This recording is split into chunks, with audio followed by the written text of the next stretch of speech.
Alhamdulillah alladzi bi ni'matihi tatimmu shalihat. Wa ashhadu an la ilaha illallah wahdahu la syarika lah. Wa ashhadu anna Muhammadan 'abduhu wa rasuluhu la nabiyya ba'dahu. Allahumma salli wa sallim ala Muhammadin wa ala alihi wa ashabihi wa man ittaba'ahum bi ihsanin ila yaumiddin. Ya ayyuhalladzina amanu ittaqullaha wal tanzur nafsum ma qaddamat lighad. Wattaqullaha innallaha khabirum bima ta'malun. Kaum muslimin wal muslimat rahimakumullah. Pekan lalu kita telah berbicara tentang himmah. Yang dimaksud dengan himmah, setiap keinginan yang membuat Anda gelisah sebelum mendapatkannya, tetapi Anda sangat berbahagia dan puas karena mendapatkannya. Misalnya ketika Anda akan tidur di malam hari, muncul satu kegelisahan. Ini nanti malam bangun gak nih? Pokoknya jangan sampai tidak bangun. Ada kegelisahan Anda sebelum mendapatkan salat malam itu. Dan ketika Anda berhasil mendapatkan salat malam tersebut, Anda kemudian sangat puas, Anda kemudian sangat bahagia, gembira sekali. Ini namanya himmah. Orang-orang yang akan beruntung menempatkan himmah itu di dalam ketaatan-ketaatan. Mereka punya himmah untuk salat malam. Mereka punya himmah untuk banyak membaca Al-Quran. Mereka punya himmah untuk tidak pernah menzalimi manusia. Inilah orang-orang yang beruntung. Orang-orang yang meletakkan himmah dalam urusan-urusan akhirat. Sebaliknya orang-orang yang akan sengsara, himmah mereka diletakkan dalam hal-hal yang sifatnya duniawi. Pokoknya tahun ini saya harus berhasil jadi wali kota. Jangan sampai gagal jadi gubernur. Ini investasi jangan sampai gagal. Mereka gelisah untuk satu keinginan dan sangat puas, gembira dan bahagia setelah dapatkan keinginan itu. Namun himmah mereka hanya sebatas dunia. Ini orang-orang yang sengsara. Pekan lalu jamaah sekalian, kita juga sudah sampaikan bahwa ada dua ciri yang menonjol dari orang-orang yang himmahnya adalah akhirat. Ciri yang pertama, orang-orang yang himmahnya akhirat, kata Imam Ibnu Qayyim rahimahullah, la taqifan nafsu dunahu. Orang-orang yang himmahnya akhirat adalah orang-orang yang tidak pernah terputus dari Allah Subhanahu wa taala. Mereka selalu terhubung dengan Allah Azza wa Jalla. Apabila mereka telah selesai salat subuh, hubungan dengan Allah tidak terputus karena dilanjutkan dengan zikir. Selesai berzikir, hubungan dengan Allah pun tidak putus karena disambung dengan zikir pagi. Selesai zikir pagi, mau tak mau mereka harus pergi beraktivitas.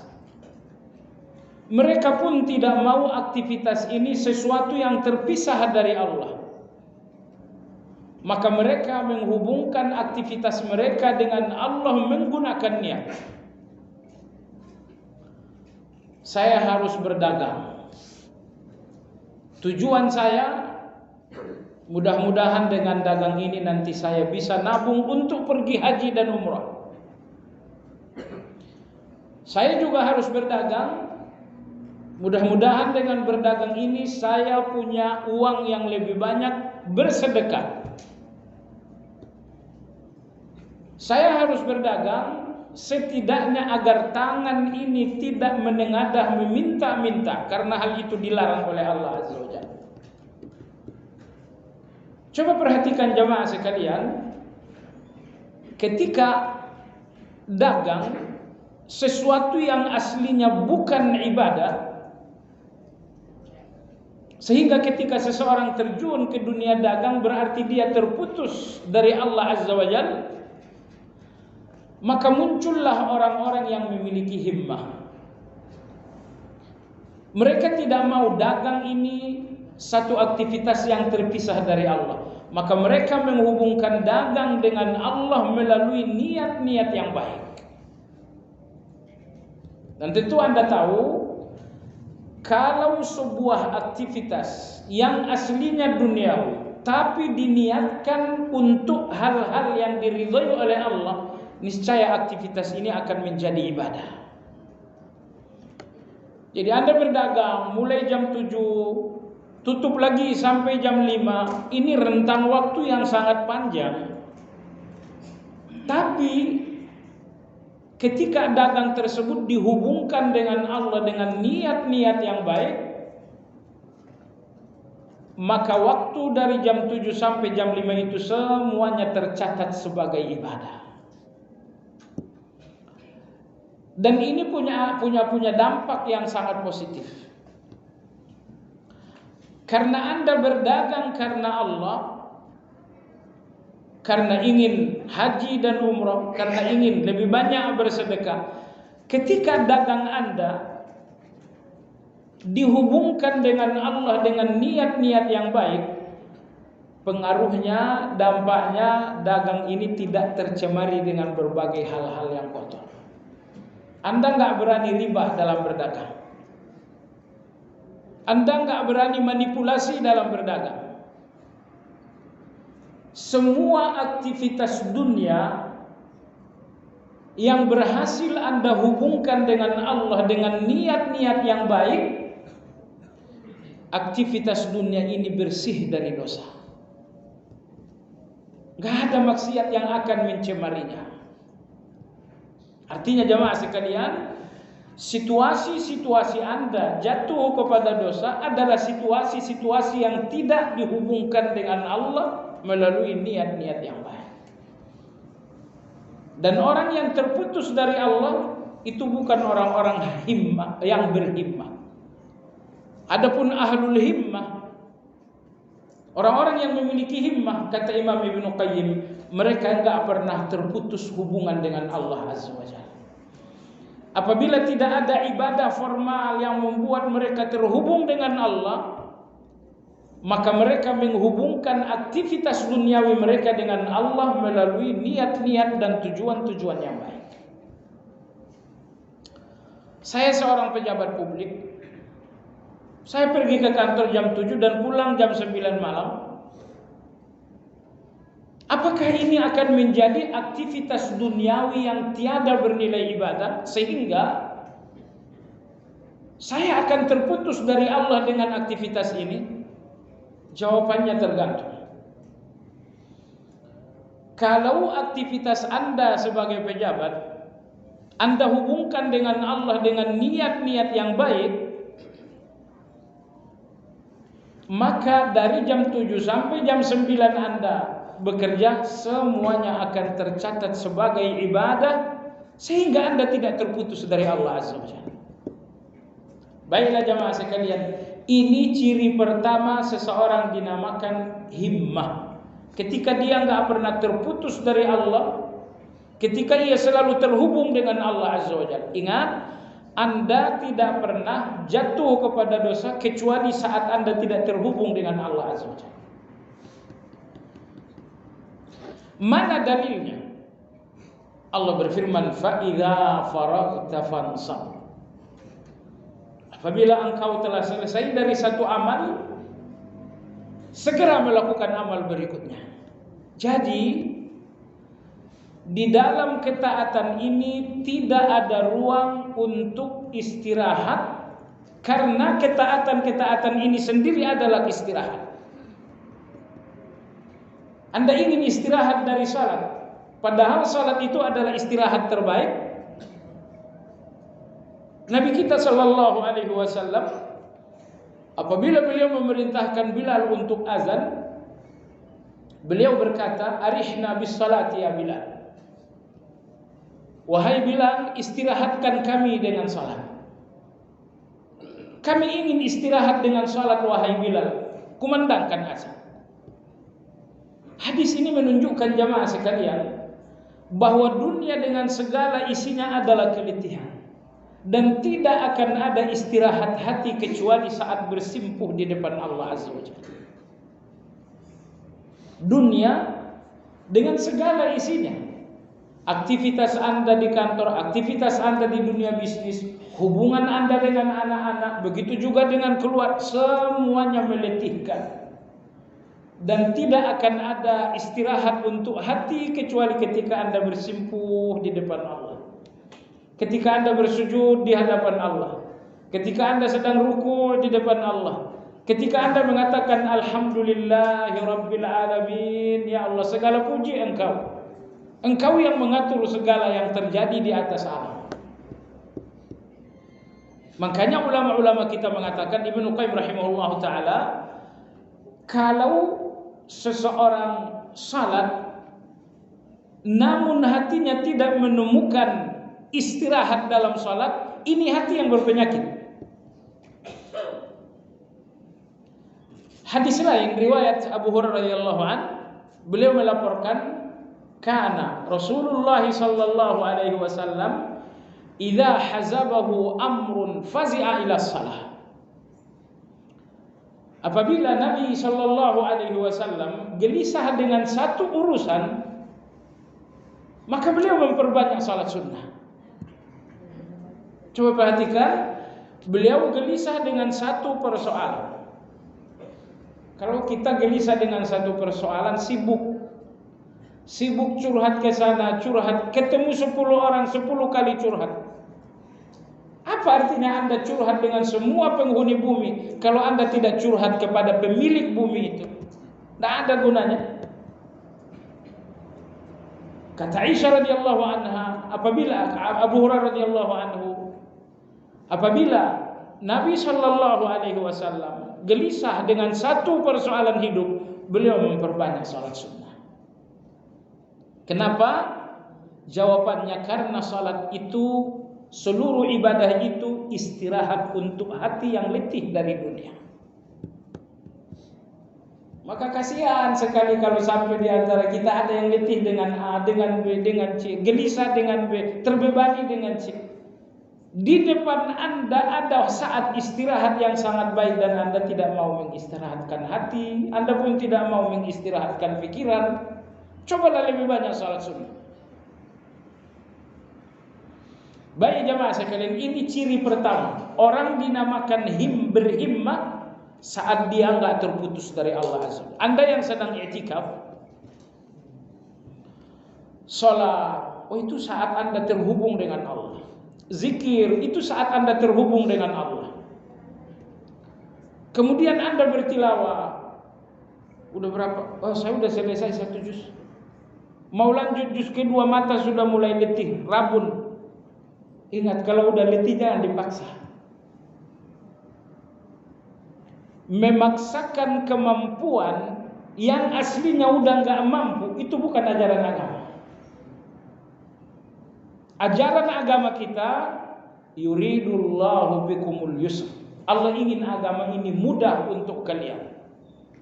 Kalau udah nggak mampu dipaksakan juga, itu bukan agama Islam. Artinya itu keluar dari bimbingan.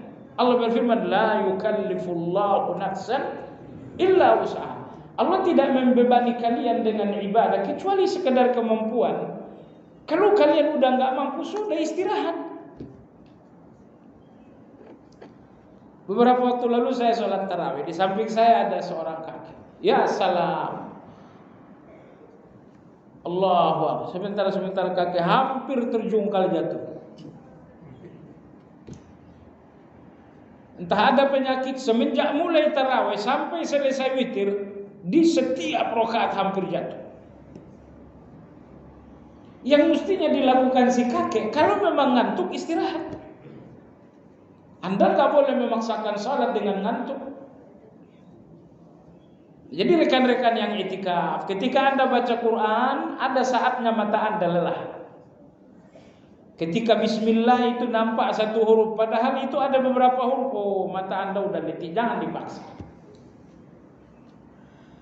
Oh saya berambisi untuk menyelesaikan 10 juz sehari, ambisi Anda boleh. Tapi memaksakan kemampuan Anda untuk ambisi tidak dianjurkan agama kita. Agama ini menginginkan ambillah agama ini dengan semudah yang bisa kalian lakukan. Allah berfirman, kata Allah Subhanahu wa taala, walillahi 'alan nasi hajjul baiti man istata'a ilaihi sabila. Kalian wajib berhaji kalau memang mampu.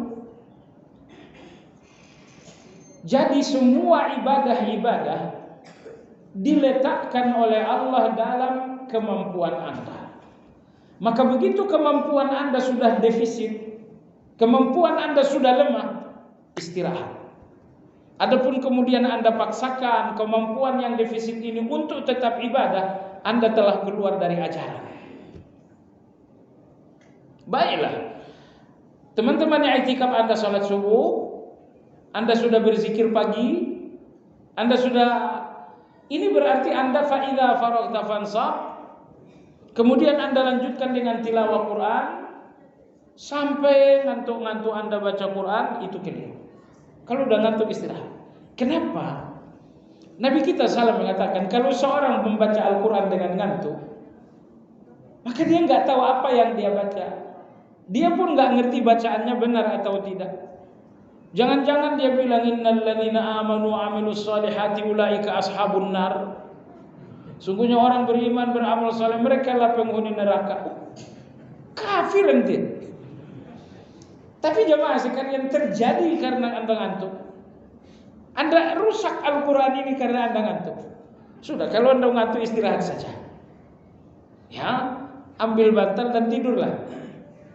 Cuman jangan sampai tidur ini keterpisahan dari Allah. Apa yang mesti Anda lakukan? Hubungkan tidur Anda dengan Allah dengan niat-niat yang baik.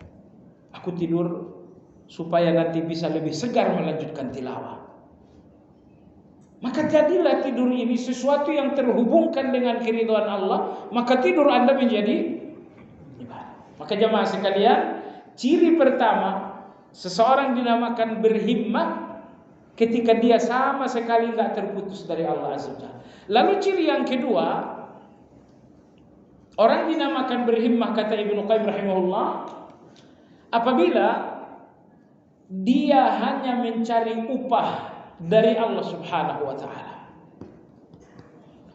Dia salat, yang dia inginkan adalah pemberian dari Allah. Dia berpuasa, dia inginkan upah dari Allah Azza wa Jalla. Adapun Anda salat, Anda pun tidak terputus dari ibadah, tapi yang Anda inginkan adalah pujian manusia, Anda tidak dinamakan orang yang berhimmah. Himmah itu ketika secara lahiriah Anda tidak pernah terputus dari Allah Azza wa Jalla, dan secara batiniah tujuan Anda dengan semua ini bahwa Anda ingin upah dari Allah Azza wa Jalla. Allah Subhanahu wa taala berfirman, "Wa mal hayatud dunya illa mata'ul ghurur." Semua kesenangan yang kalian dapatkan dari dunia adalah kesenangan yang menipu. Anak Anda kesenangan tapi menipu. Istri Anda kesenangan tapi menipu. Uang banyak Anda kesenangan tapi menipu. Kenapa? Karena semua kesenangan yang diperoleh dari dunia akan berakhir. Anda berakhir sebelum kesenangan itu, atau kesenangan itu yang berakhir sebelum Anda. Akhir dari satu kesenangan itulah yang membuat kesenangan itu bukan kesenangan. Anak kita kesenangan kita.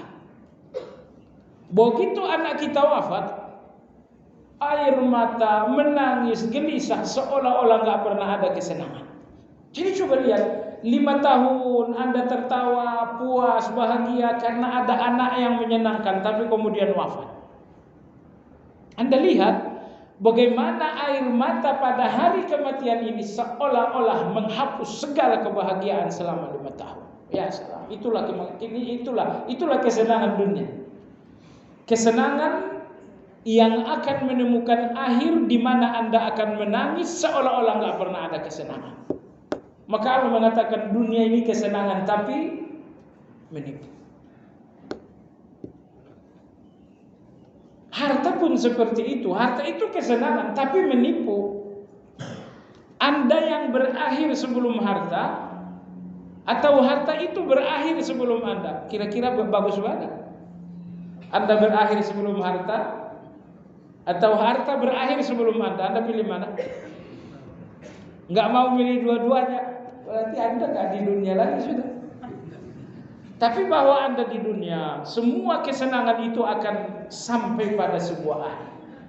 Dan ketika kesenangan ini sampai pada sebuah akhir, Anda akan menangis, Anda akan gelisah, mungkin juga akan histeris, mungkin juga akan trauma, sehingga seolah-olah Anda gak pernah bahagia. Allahu Akbar. Allah Tabaraka wa Ta'ala, coba dengar. Allah Subhanahu wa Ta'ala Maha Suci. Maka Allah tidak pernah menjanjikan Anda kesenangan yang menipu. Allah gak pernah bilang, sholat subuhlah kalian, nanti jam 10 dapat uang 1 miliar. Pernah Allah bilang begitu? Enggak. Kenapa? Allah enggak mungkin menjanjikan Anda kesenangan yang menipu. Atau mungkin Allah Subhanahu wa Ta'ala berfirman, rajin-rajinlah kalian salat zuhur supaya 5 tahun kemudian kalian jadi presiden. Enggak. Allah tidak pernah menjanjikan kesenangan yang menipu. Tapi Allah menjanjikan kesenangan yang hakiki, yaitu surga. Allah janjikan Anda bidadari surga, Allah janjikan Anda istana surga, makanan surga, semuanya tiada akhir. Itulah kebahagiaan yang sesungguhnya. Baik jemaah sekalian yang saya hormati. Jadi inilah 2 ciri orang yang dinamakan berhimmah. Ketika dia enggak pernah terputus hubungan dengan Allah Azza wa Jalla, dan yang kedua, ketika tujuannya dalam setiap hubungan-hubungan itu untuk mendapatkan upah dari Allah Azza wa Jalla. Masih ingat kisah wanita kemarin bersama Nabi Musa? Itulah himmah. Beliau mengatakan, aku ingin di surga bersama kamu. Dia enggak menginginkan, wahai Musa berikan aku uang banyak. Ada seorang sahabat Nabi kita, Rabi'ah bin Ka'ab al-Aslami radhiyallahu anhu. Setiap kali Nabi alaihi salatu wassalam berwudu, Rabi'ah inilah yang mengambilkan air. Nanti Nabi SAW berwudu, beliau pula yang mengambilkan air. Nabi SAW merasa perlu balas jasa. Suatu hari, selepas Nabi berwudu dengan air yang dibawakan oleh Rabi'ah, Rasulullah SAW bertanya, "Sal ya Rabi'ah, wahai Rabi'ah, mintalah apa yang kau mau." Rabi'ah radhiyallahu anhu berkata, "Ya Rasulullah." Dia diam beberapa saat. Apa yang saya minta? Minta uang? Atau minta jodoh karena dia belum nikah saat itu? Setelah diam beberapa saat, coba lihat laki-laki himmah ini menyampaikan keinginan. Beliau mengatakan, "Ya Rasulullah, as'aluka murafaqataka fil jannah." Ya Rasulullah, Aku ingin tetap menjadi sahabatmu sampai di surga. Aku ingin kebersamaan ini tidak berakhir dengan kematian, tapi bersambung lagi di dalam surga. Kata Nabi SAW, "Awa ghaira dzalika?" Tidak ada permintaanmu selain itu?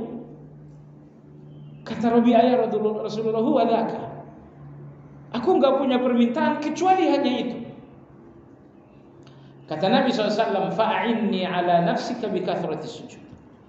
Kata Nabi SAW, kalau begitu, bantulah aku untuk keinginanmu itu dengan cara banyak-banyaklah sholat sunnah. Bantulah aku untuk keinginanmu dengan cara banyak-banyaklah melakukan sholat sunnah. Inilah orang yang berhimmah. Rabi'ah radhiyallahu an melakukan semuanya. Nabi salat subuh dia ambilkan wudu, Nabi salat zuhur dia ambilkan air. Ternyata satu-satunya yang diinginkan Rabi'ah dengan semua ini, dia tidak sekedar inginkan surga, tapi dia ingin bersama dengan Nabi di dalam surga. Ini yang dinamakan dengan himmah. Sebagian orang baca surat Al-Kahfi, baca surat Al-Waqi'ah. Kenapa? Supaya tidak hidup miskin. Oh, Anda bukan orang yang berhimmah. Yang Anda cari dengan amal Anda adalah kesenangan yang menipu. Orang-orang yang berhimmah, tujuan mereka dengan setiap amal adalah Allah. Tujuan mereka dengan setiap amal adalah upah dari Allah Azza wa Jalla. Baik jemaah sekalian, ini satu pengulangan yang sangat panjang, tapi insya Allah bermanfaat. Itulah kurang lebih kajian pekan lalu. Ini 20 menit lagi kajian hari ini. Jemaah sekalian, kajian kita hari ini judulnya mujahadah. Kemarin himmah, hari ini mujahadah. Mujahadah artinya adalah melawan. Mujahadah artinya adalah melawan. Jemaah sekalian, apakah Anda tahu doa yang paling agung sepanjang masa? Semenjak Allah ciptakan bumi sampai nanti bumi ini hancur, apa doa yang paling agung? Semua dari awal Al-Quran sampai akhir Al-Quran, apa doa yang paling agung? Semua ucapan dan sabda-sabda Nabi SAW dalam sunnah, apa doa yang paling agung? Jemaah sekalian, doa yang paling agung dari semuanya adalah ihdinas siratal mustaqim. Ya Allah, berikan kami hidayah agar kami sampai kepada siratal mustaqim dan istiqamah padanya. Berikan kami hidayah. Sebab kalau Allah memberikan Anda hidayah, insya Allah Allah akan memberikan Anda surga. Karena pintu surga itu adalah hidayah. Masalahnya jemaah sekalian, Anda membutuhkan dua hidayah. Yang pertama, Anda membutuhkan hidayah untuk sampai kepada jalan. Dan yang tidak kalah pentingnya, Anda membutuhkan hidayah agar selalu berada di atas jalan. Preman-preman itu tinggalnya di terminal, pekerjaannya mabuk, pekerjaannya mencopet, pekerjaannya menipu. Itulah mereka tidak menemukan jalan, mereka tidak menemukan petunjuk menuju jalan. Maka hidayah pertama Anda butuhkan, Anda butuh hidayah untuk menemukan jalan. Tetapi yang tidak kalah pentingnya, bahwa Anda membutuhkan hidayah agar selalu di atas jalan itu dengan baik.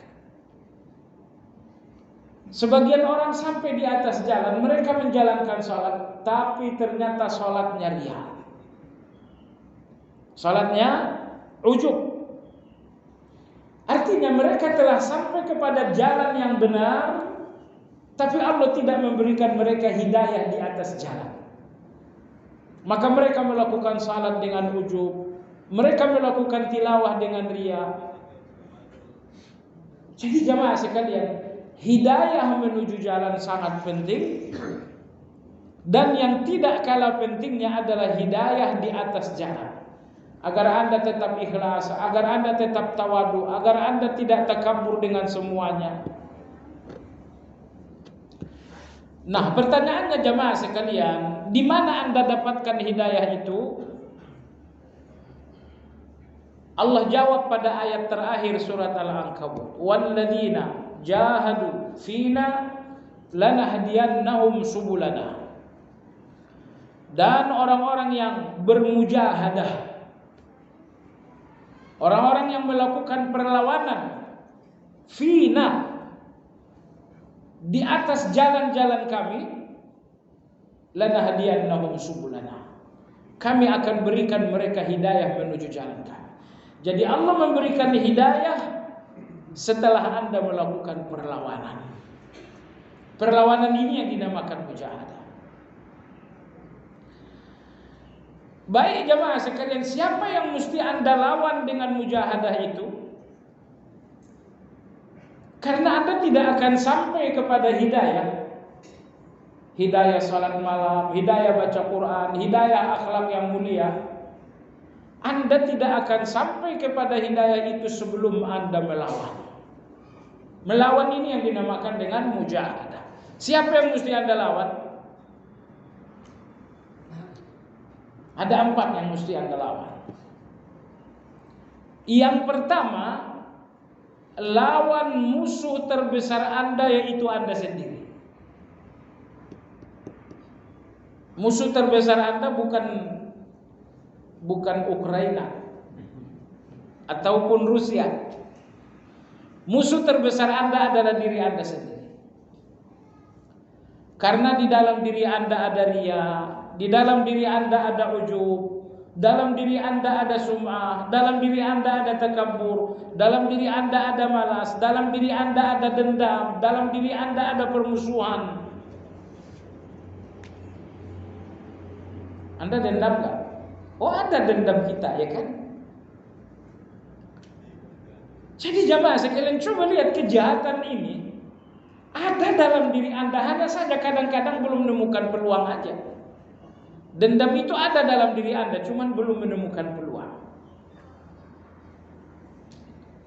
Manipulasi itu pun jangan-jangan ada dalam diri Anda, cuman belum ada peluang.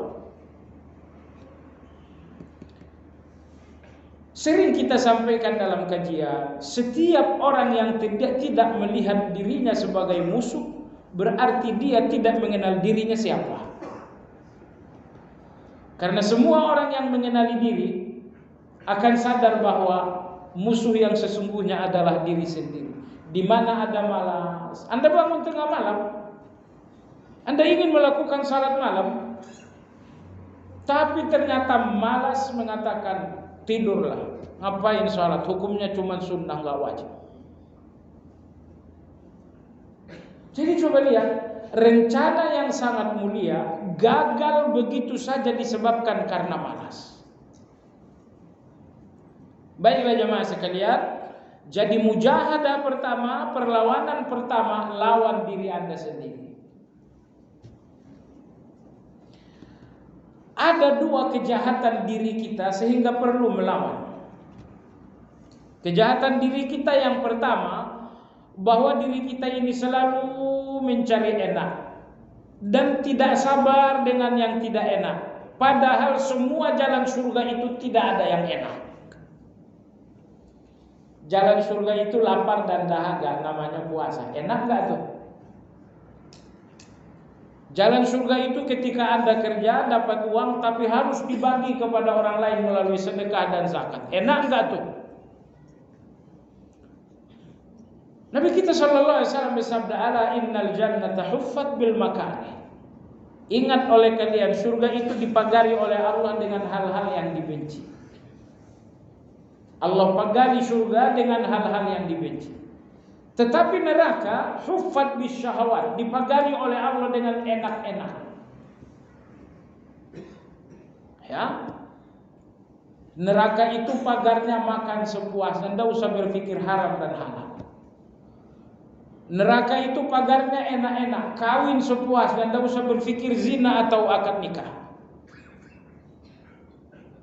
Surga dipagari oleh Allah dengan kebencian-kebencian, dan neraka dipagari oleh Allah dengan kesukaan-kesukaan. Nah, diri kita ini jamaah sekalian punya dua kecenderungan jahat, punya dua kecenderungan yang menyesatkan. Kecenderungan yang pertama, bahwa diri kita ini selalu mencari enak.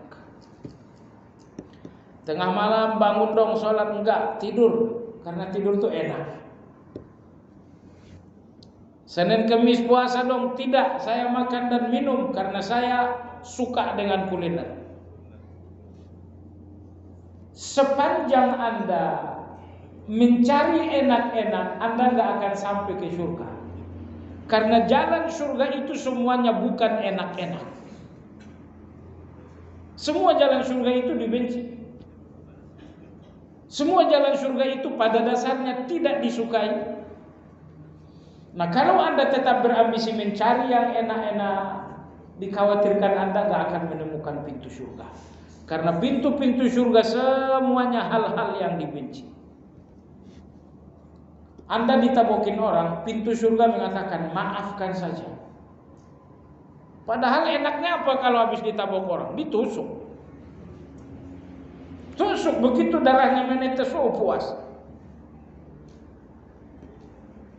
Inilah kecenderungan pertama dari diri kita yang membuat kita sering berbahaya. Kecenderungan mencari yang enak-enak. Padahal surga itu memiliki pintu-pintu yang tidak enak-enak. Kecenderungan diri kita yang kedua, yang juga membahayakan dan menyesatkan kita, bahwa diri kita ini sering sekali merasa berat beribadah.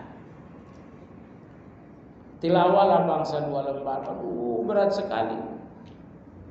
Puasalah Senin dan Kemis, aduh berat sekali. Kamu bangun dong sholat malam, aduh berat sekali. Ini kejahatan berbahaya dari diri kita, yaitu merasa berat dengan kebaikan. Jadi ini dua, diri kita atau hawa nafsu kita selalu mencari enak-enak, padahal pintu surga tidak ada yang enak. Yang kedua, diri kita selalu merasa keberatan dengan ibadah, padahal ibadah-ibadah itu semuanya pintu surga. Kalau dua penyakit ini tidak bisa Anda lawan, kalau dua kejahatan ini tidak bisa Anda lawan, mau di mana akan berakhir hidup ini? Makanya jamaah sekalian, mujahadah berlawanan. Mujahadah yang pertama, lawan kecenderungan berlebihan Anda terhadap nikmat, terhadap enak-enak. Bangun tengah malam padahal enaknya tidur, lawan itu. Puasa Senin Kemis padahal enaknya makan kenyang, minum puas, lawan itu. Seseorang yang merasa berat dengan dua perlawanan ini, melawan enak-enak, melawan beratnya ibadah, seseorang yang merasakan dua hal ini sangat berat, karena dia baru menapaki perjalanan mujahadah. Ya, nikmatkah bagi Anda sholat malam pun masih berat? Oh, karena Anda baru mujahadah, makanya masih berat. Jadi tidak akan terasa nikmat sesuatu yang pada dasarnya berat, kecuali setelah proses mujahadah ini selesai. Untuk menikmati salat malam, misalnya sebanyak 11 rakaat, kapan Anda menikmatinya? Senikmat manisnya madu, kalau proses mujahadah ini sudah selesai. Karena mujahadah ini pun punya level-level yang sangat banyak. Mujahadah level pertama agar Anda sholat malam. Tapi setelah Anda berada di dalam sholat malam, Anda pun harus mujahadah. Sholat malam ini jangan cuma 1 rakaat witir saja. Anda harus bermujahadah agar rakaatnya banyak. Anda harus bermujahadah agar Anda khusyuk. Jadi semua ketaatan yang terasa berat, yang terasa pahit karena proses mujahadah Anda belum selesai. Ada seorang imam yang mulia, namanya Imam Muhammad Ibnul Munkadir. Beliau seorang tabi'in. Beliau mengatakan, aku bermujahadah dalam salat selama 20 tahun, barulah aku menikmati salat itu. Ini ucapan seorang sekelas imam di generasi tabi'in pula. Sebab kalau imam menjadi imam besar, tetapi untuk kalangan orang-orang yang tinggal di hutan itu gampang jadi imam. Tapi kalau menjadi imam di tengah-tengah orang-orang yang berilmu, itu sangat berat. Jadi Imam Muhammad Ibnul Munkadir, seorang imam di tengah-tengah tabi'in, beliau mengatakan, aku bermujahadah untuk salat selama 20 tahun sampai akhirnya aku mencicipi manisnya salat itu. Nah, sampai di sini ambil kesimpulan penting bahwa proses mujahadah itu bukan 2 hari. Proses mujahadah itu ketika satu ketaatan telah berakhir dengan rasa nikmat. Apakah salat malam itu telah terasa sangat nikmat? Kalau jawabannya iya, mujahadah Anda sudah selesai. Karena mujahadah ini, perlawanan ini, agar Anda sampai kepada ibadah, satu. Yang kedua, agar ibadah itu terasa nikmat. Itulah mujahadah. Baik, mujahadah Anda untuk tilawah Al-Quran, apa belum selesai atau belum? Tergantung apakah tilawah Al-Quran ini udah nikmat. Anda baca Quran berapa? 2 halaman sehari. Nikmat rasanya? Enggak, itu pun berat. Oh, mujahadah Anda belum selesai. Jadi mujahadah, perlawanan terhadap 2 penyakit tadi, dinyatakan selesai ketika semua ketaatan ini telah terasa nikmat. Kalau salat sudah terasa nikmat, maka mujahadah Anda dalam salat selesai. Begitu selanjutnya. Baiklah jemaah sekalian yang saya hormati, jadi mujahadah adalah satu perlawanan. Perlawanan terhadap 4 rintangan. Mujahadah yang pertama, mujahadah terhadap 2 kejahatan dalam diri Anda. Kita-kita yang beriktikaf, Anda yang beriktikaf, nanti akan Anda malas. Apa yang Anda lakukan dengan rasa malas pasti rasanya pahit. Misalnya Anda iktikaf, tapi rupa-rupanya hanya pindah tempat tidur, hanya pindah meja makan. Kan ada orang iktikaf seperti itu. Iktikafnya hanya pindah tempat tidur dan pindah meja makan. Tiba-tiba ketika Anda tidur dibangunkan oleh panitia, bangun, sekarang salat duha.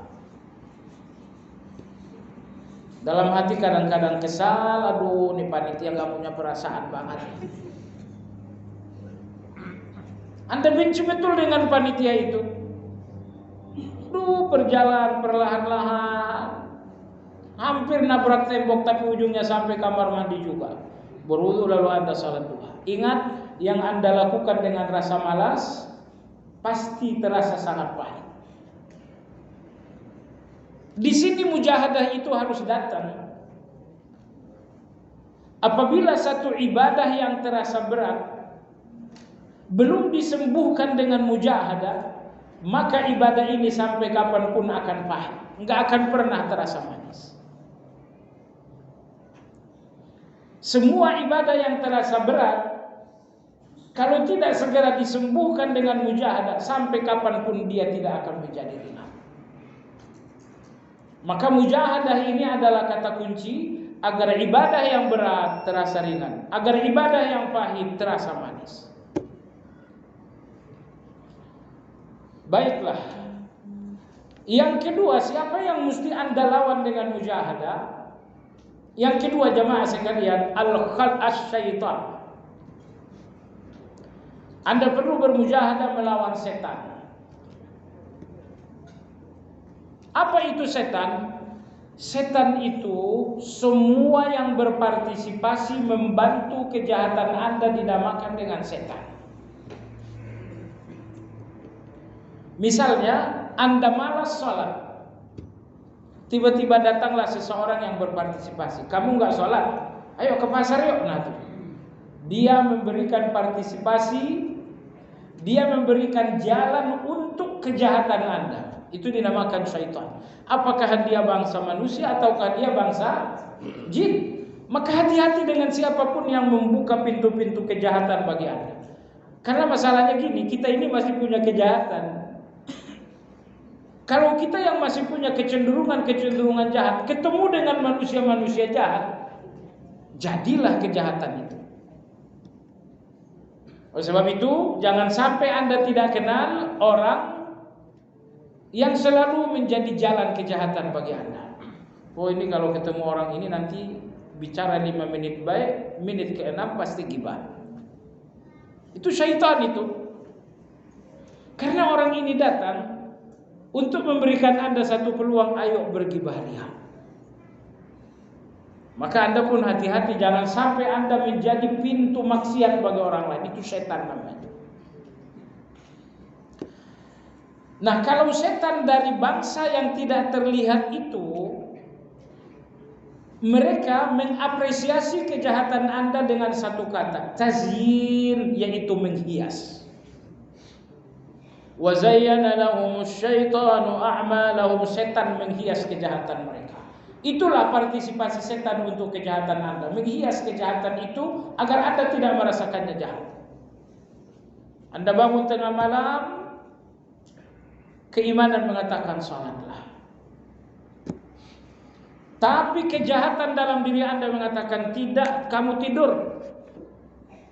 Itu malas. Lalu setan datang membawa tazyin. Setan datang membawa kesing. Kamu gak malas. Kamu hanya ingin mempersiapkan diri lebih tegar untuk nanti bekerja. Sesungguhnya Anda malas untuk sholat itu, tapi setan mencoba mengubah kesing malas ini. Kata setan, enggak, kamu enggak malas sholat malam, kamu hanya sedang berusaha untuk pekerjaanmu nanti lebih segar. Nah, begitu proses kesing ini selesai oleh syaitan, Anda enggak lagi merasa kejahatan, Anda enggak lagi merasa salah, padahal Anda salah. Awalnya Anda serakah, itu kejahatan. Dari serakah ini muncullah ambisi untuk pinjaman riba. Datanglah setan bawa casing yang sangat bagus. Kamu ngambil pinjaman riba itu darurat, jadi kamu gak berdosa. Begitu dia bilang darurat, lalu dia sambung lagi, kamu gak berdosa. Akhirnya jadilah makan riba tanpa taubat. Orang yang gak merasa berdosa taubat enggak? Enggak. Maka setan ini bawa casing untuk kejahatan Anda, sampai kejahatan ini tidak terasa kejahatan dan Anda pun akhirnya tak bertaubat. Hati-hati ini. Lawan ini nomor 2. Semua alasan-alasan baik untuk Anda berbuat jahat itu namanya waswasil khannas. Anda sedang dikuasai setan. Sudah 5 tahun gak ngomong dengan abangnya, putus silaturahmi. Setan mengatakan kamu itu cuma ngasih pelajaran. Ngasih pelajaran 5 tahun. Ngasih pelajarannya 3 hari. Ngasih pelajarannya seminggu. 5 tahun bukan ngasih pelajaran. Tapi setan, pertama Anda jatuh kepada kejahatan dulu. Tugas setan adalah bawa casing. Casing ini yang Allah sebutkan puluhan kali dalam Al-Quran. Wa zayyana lahumus syaitanu a'malahum. Setan menghias kejahatan mereka, menghias dengan casing. Jadi hati-hati jamaah sekalian. Kalau kejahatan Anda telah dibuatkan casing oleh syaitan, kemungkinan Anda gak akan bertaubat dari kejahatan. Ini musuh yang kedua, setan. Musuh Anda yang ketiga adalah manusia. Musuh Anda yang ketiga adalah manusia. Dan agar Anda tahu, di garda terdepan musuh Anda adalah istri dan anak-anak. Allah berfirman, "Inna min azwajikum wa auladikum aduwwan lakum fahadharuhum." Kata Allah Azza wa Jalla, terkadang istrimu, anak-anakmu musuh bagimu. Musuh bagimu. Misal, anak saya itu TK, usianya 5 tahun, tapi berantem dengan kawannya. Datanglah orang tua kawannya, kamu jangan nakal dengan si fulan. Saya merasa anak saya dimarahi, saya pun datang, nggak pakai banyak bicara dan tabayun, main tabuk. Coba lihat, akhirnya kita orang dewasa berantem, pukul-pukulan, perkara sampai pada polisi, pengadilan, awalnya dari anak kecil. Maka Allah berfirman, anak-anakmu musuh. Tapi jangan salah, istri-istri kita pun kata Allah terkadang musuh juga. Tetangga sebelah mobil baru tuh bang, ini dekat lebaran. Kasih tahu, ya Allah, anak mertuaku, kau hari ini jadi musuh. Sejak kapan rumah tangga ini mencari-cari dunia? Dari semenjak kita mulai mengkayu bahtera rumah, tujuan kita adalah Allah Azza wa Jalla. Nah, maka hati-hati jamaah sekalian. Ternyata manusia di garda terdepan menjadi musuh bukan mereka yang berada di Spanyol, tetapi mereka yang selalu tidur sekamar dengan Anda. Mereka adalah orang yang selalu makan bersama dengan Anda. Mereka adalah anak-anak, mereka adalah istri. Tapi sebagian, enggak semuanya. Kalau istri dan anak-anak diajak ngaji, insya Allah mitra itu. Tapi kalau enggak diajak ngaji, hati-hatilah. Hati-hati. Istrinya bilang pinjamin riba bang. Ini rumah udah perlu renovasi. Baik. Lantas musuh keempat yang mesti Anda kalahkan dengan apa tadi? Dengan mujahadah adalah dunia. Dunia ini menarik jemaah sekalian, bikin ngiler dunia ini. Apakah dunia yang bernama mobil, apakah dunia yang bernama rumah bagus, apakah dunia yang bernama jabatan, itu semuanya bikin ngiler, itu semuanya menarik. Tapi lawan. Baiklah jemaah sekalian yang saya hormati, itulah yang dimaksud dengan mujahadah. Melawan 4 musuh sampai kemudian hati ini menikmati semua ketaatan. Kalau Anda tidak bermujahadah, ketaatan ini akan pahit, tidak akan manis. Ketaatan ini akan berat, tidak akan ringan. Dan proses mujahadah itu boleh jadi selesai dalam 2 hari, tapi boleh jadi juga Anda butuh 20 tahun untuk menyelesaikan mujahadah. Karena intinya, kapan mujahadah saya selesai? Ketika ketaatan telah terasa nikmat dan manis, terasa ringan dan tidak lagi berat. Wallahu ta'ala a'lam.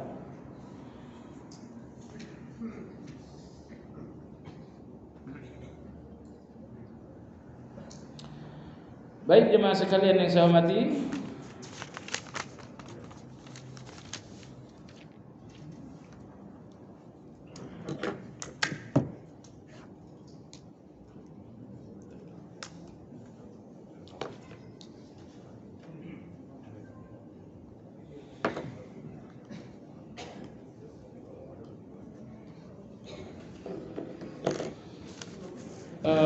saya menabung di bank syariah, apakah bunga banknya bisa saya gunakan untuk biaya kursus tahsin atau membeli buku-buku pelajaran agama?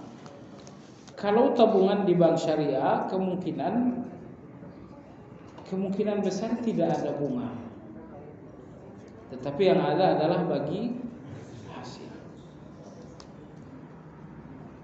Kecuali kalau Anda ambil tabungan wadiah. Kalau tabungan wadiah itu nggak ada bunganya sama sekali. Maka jangan sampai Anda ambil tabungan syariah dan Anda nggak tahu jenis tabungan ini apa. Kalau jenis tabungan Anda wadiah, itu sekedar nitip 1 miliar, baliknya 1 miliar juga. Tapi kalau tabungan Anda di bank syariah adalah mudharabah, Anda titip sebanyak 1 miliar, boleh jadi kembalinya 1,5 miliar, tergantung bisnis bank ini berkembang atau tidak. Tapi jangan salah, ketika bank nanti kolaps, 1 miliar Anda pun akan lenyap. Karena bagi hasil. Bagi hasil ya bagi rugi juga. Dan sebagian orang kita bisnis bagi hasil tapi nggak mau bagi rugi. Itu bukan bagi hasil. Itu bukan bagi serakah namanya. Jadi yang anda dapatkan dari bank syariah itu kemungkinan besar bukan riba tapi bagi hasil. Wanita membaca Al-Quran apakah harus berjilbab? Tidak harus berjilbab, namun sebaiknya berjilbab.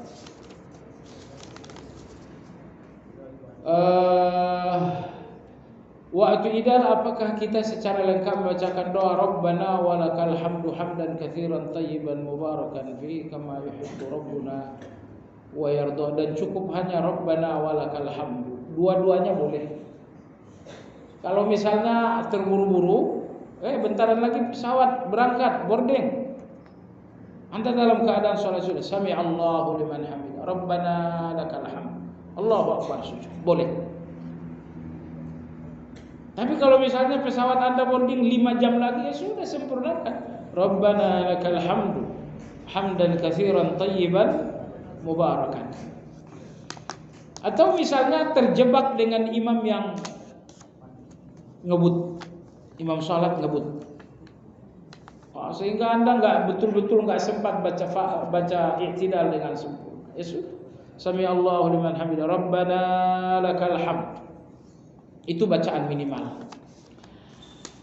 Baik, apakah 3 doa ini, yaitu Allahumma inni as'aluka husnul khatimah, Allahumma urzuqni taubatan nasuha, Allahumma ya muqallibal qulub, hanya dibaca pada saat sujud terakhir? Enggak.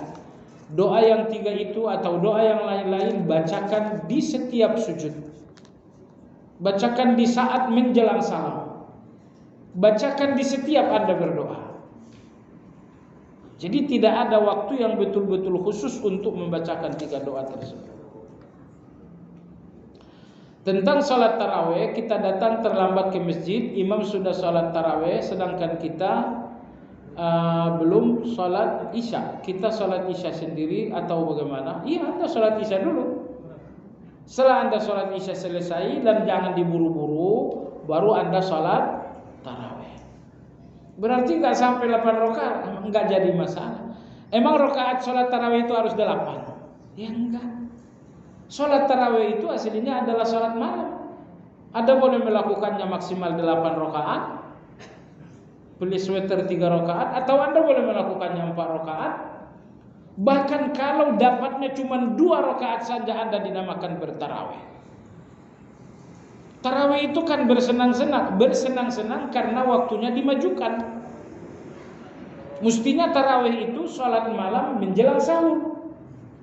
Tapi karena di waktu sahur Anda sibuk dengan makan sahur, maka salat malam itu dimajukan habis isya. Itu yang dinamakan tarawih, karena waktu yang seharusnya malam akhirnya habis isya. Jadi sudah, Anda salat isya dulu, jangan terburu-buru. Setelah itu tarawihlah dengan imam sesuai dengan yang Anda dapatkan.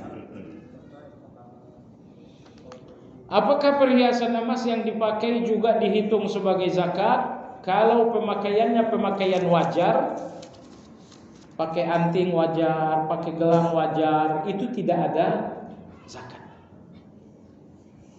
Tapi kalau pemakaiannya nggak wajar, pakai anting 2 kilo, kemudian pakai gelang 5 kilo, itu pemakaian tak wajar, itu ada zakatnya itu. Jadi dengan demikian, perhiasan yang wajar dipakai oleh seorang wanita tidak dizakati. Misalnya Anda punya emas di simpanan Anda, dan ada juga emas yang dipakai, yang dizakati adalah yang disimpan. Yang dipakai itu sendiri tidak masuk dalam hitungan zakat, sepanjang pemakaiannya wajar. Nama yang terbaik saat berbuka dengan keluarga, atau mana yang terbaik saat berbuka puasa, dengan keluarga atau dengan bersama-sama jamaah di masjid? Semuanya sama-sama baik, dengan keluarga atau dengan jamaah di masjid. Lalu yang terbaik dari itu gonta-ganti, hari ini dengan jamaah, besok dengan istri anak-anak, besoknya lagi ajak saya makan di mana gitu. Itu lebih baik lagi. Mana yang afdal sesuai yang dilakukan Rasulullah SAW saat 10 malam akhir Ramadan, membaca Al-Quran atau salat qiyamul lail berjamaah seperti yang banyak dilakukan di masjid-masjid saat ini. Jemaah sekalian yang saya hormati, dua-duanya sama-sama baik. Dua-duanya sama-sama baik. Jadi ini bukan soal baik tidak baik, apalagi soal benar dan salah. Ini hanya soal opsional saja. Kalau mereka salat malam Anda baca Quran, bagus. Atau misalnya Anda salat malam dan tidak tilawah Quran, itu pun sangat bagus. Karena ini soal opsional, bukan soal baik tak baik, apalagi soal benar dan salah. Gitu ya. Jadi Anda bersalat malam, Rasulullah bersabda, "Man qama ramadhana imanan wa ihtisaban, ghufira lahu ma taqaddama min dzambi." Siapa yang melakukan qiyamul lail pada saat Ramadan, apakah qiyamul lail tarawih atau qiyamul lail tengah malam, yang penting di bulan Ramadan, ghufira lahu ma taqaddama min dzambi, diampuni dosa yang berlalu. Dan kalaupun Anda banyak membaca Al-Qur'an, memang 10 malam terakhir itu memang malam-malam Al-Quran, sehingga Allah menyebutkannya Lailatul Qadar. Inna anzalnahu fi lail, kami turunkan Quran malam Lailatul Qadar. Baik, jemaah sekalian yang saya hormati, kalau ada 10 kamar, berapa? 10 kamar. Salah satu kamar isinya emas sebanyak 50 kg, tapi 9 kamar lagi nggak ada isinya. Lalu saya berikan Anda 10 kunci, Anda ngambil kunci yang mana? Dan Anda nggak tahu kamar yang mana berisi emas, Anda nggak tahu. Kira-kira Anda ngambil kunci satu kunci atau Anda ngambil semua kunci? Paham? Anda paham maksudnya? Anda paham maksudnya? Kalau itikaf Anda hanya malam 27, Anda ngambil satu kunci, anta baranta, ketemu 20 kg emas atau ketemunya sarang tikus. Tapi kalau Anda mampu berani mengambil 10 kunci, itu sudah pasti salah satunya 20 kg Anda dapatkan.